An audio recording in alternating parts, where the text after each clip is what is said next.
tingkatane terus pundi nek mboten Nah. kalih. Jadi namanya di dalam ilmu teori sastra itu bukan hanya sekedar gerambiangan. Tidak. Sudah ada yang namanya ilmiah tentang sastranya ini. Jadi dapat dipertanggungjawabkan secara ilmiah kaidah-kaidahnya.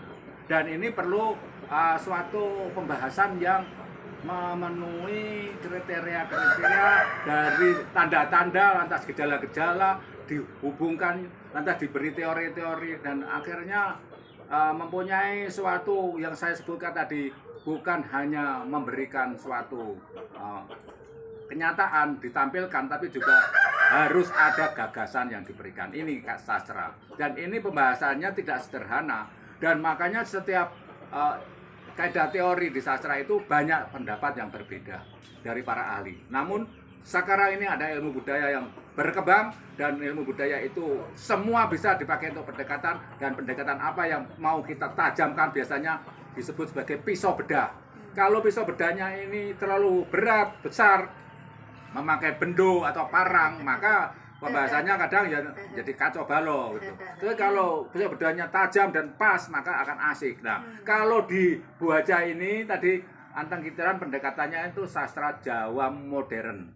Gurit, harus memenuhi kaidah-kaidah itu, dan namanya sastra bukan kerajinan ya. Sekali lagi ada suatu pembaharuan, gagasan baru, dan penulisannya tidak hanya sekedar pengulangan seperti orang-orang yang sudah ada menulis dan sebelumnya, ya harus baru, ada temuan baru dan kekinian, ada gagasan sebagai zaman sekarang. Makanya itu kaidah yang terbaik untuk sastra Jawa modern juga demikian. Lantas untuk ini dongeng anak-anak, apakah ini bisa disebut sebagai karya seni atau sekedar literasi, apa itu namanya, penulisan biasa? Tapi yang pasti pendekatan untuk ini adalah cerita anak-anak, anak remaja, itu juga masuk anak-anak. Nah, Indonesia, dalam bahasa Indonesia ini sekarang muncul tulisan oleh anak-anak untuk anak-anak, banyak sekali oleh penulis anak ini. Tapi sekarang ada kebutuhan yang terasa. Kalau zaman saya dulu ada majalah anak-anak yang khusus setiap minggu itu menulis tentang cerita anak-anak. Itu namanya majalah Kawanku. Iya. Ada juga majalah Kuncup dari Jawa Timur. Ada majalah Kuncung, ada lagi. Tapi yang paling berkesan di hati saya adalah Kawanku, karena itu ceritanya betul-betul detail tentang kehidupan anak-anak remaja ya. Itu kita kehilangan, sekarang tidak ada cerita itu. Nah, kalau zaman dulu majalah Hai juga banyak cerita tentang remaja. Mungkin Lupus yang baru meninggal penulisnya, Hilman Hari Wijaya, itu lahir di majalah Hai. Nah, rutin di situ, dan ada cerita agak dewasa, ya, remaja. Nah, kalau yang Kawanku bawah permainan sehari-hari, itu imajinasinya luar biasa. Kalau sekarang muncul novel-novel, novelet, novel anak-anak dan sebagainya, itu kategorinya juga remaja dan itu. Nah, dan demikian, apakah sudah menampilkan suatu gagasan baru? Mungkin kalau zaman Kawanku di bawah sekarang ya tidak bisa, karena zaman berbeda dan setiap zaman mempunyai anak emasnya sendiri. Nah, untuk Bu Emi ini upaya untuk cerita anak-anak ini di sini ada dilakukan oleh majalah Joyoboyo, majalah Kolowarti Joyoboyo itu bahasa Jawa. Nah, dulu bahkan ada untuk khusus untuk anak, apa namanya itu, lembaran khusus anak-anaknya juga ada. Nah, majalah Penyebar Semangat kelihatannya ada juga.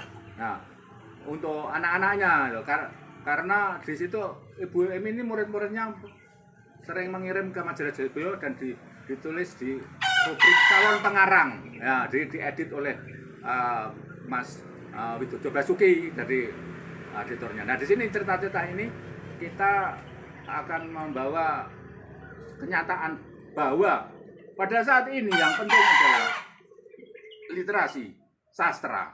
Ini karena ini kalau sudah membahas tentang dongeng, sudah membahas tentang gurit, mau tidak mau ini ya, bicaranya sastra. Jadi Yayasan Tiga Srikandi Sejati ini literasi memang kegiatan itu, tapi ini literasi sastra. Ini tentang dongeng. Ini membawa nasib dongeng kita sekarang itu bagaimana? Apakah dongeng-dongengan, dongeng sebelum tidur, dongeng anak-anak yang kita pernah punya masa keemasan.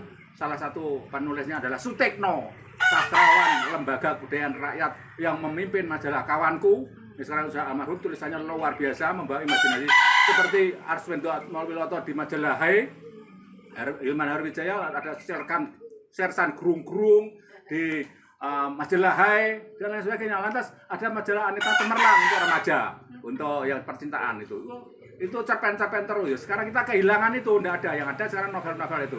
Nah, apakah ini bisa mewakili itu? Menjawab tuntutan zaman ini? Apakah ini hanya pengulangan dari yang lalu? Kalau hanya sekedar pengulangan, mungkin kita oke, ini masuk literasi sastra. Tapi kalau sudah mencapai satu karya sastra ini akan dikenang oleh zaman. Nanti akan pertarungannya adalah bukan sekarang. Nanti akan diingat oleh siapa yang bisa meneliti itu. Sementara kita kekurangan kritikus sastra, pengamat sastra itu rata-rata kurang. Rata-rata adalah sastrawan yang menulis cerpen, menulis cerpen, menulis novel, menulis puisi, tapi dia juga bertindak sebagai kritikus atau pengamat sastra. Jadi tidak ada yang namanya H.B. Yasin sekarang itu di Indonesia. Paus sastra Indonesia tidak ada, itu tidak punya. H.B. Yasin itu pintar untuk menulis puisi. H.B. Yasin itu pintar untuk menulis prosa, tetapi dia tidak pernah menulis itu, dimuat tidak pernah. Nah, tetapi dia mencari orang, dinilai, lantas dia orbitkan. Dan dia sendiri puisi-puisinya dimasukkan laci. Nah, sekarang Bu Emi ini saat ini wilayahnya di mana? Nah, sekarang Bu Emi setiap bulan menerbitkan buku anak-anak sekolahnya di sini. Dan tadi Anda bisa dengar sendiri loh. Itu kan dongeng yang kita kenal sejak zaman dulu. Dongeng si Kancil, Nyolong, Timun, dan sebagainya. Nah, seperti itu. Nah, ini tentang sinau karakter lumantar dongeng. Berarti ada pesan gagasan. Karakter-karakter yang ada di Kucing. Kiki, Kucing, Kang Isinan, dan Jirih. Tentang isin, malu-malu, dan Jirih. Stop dulu.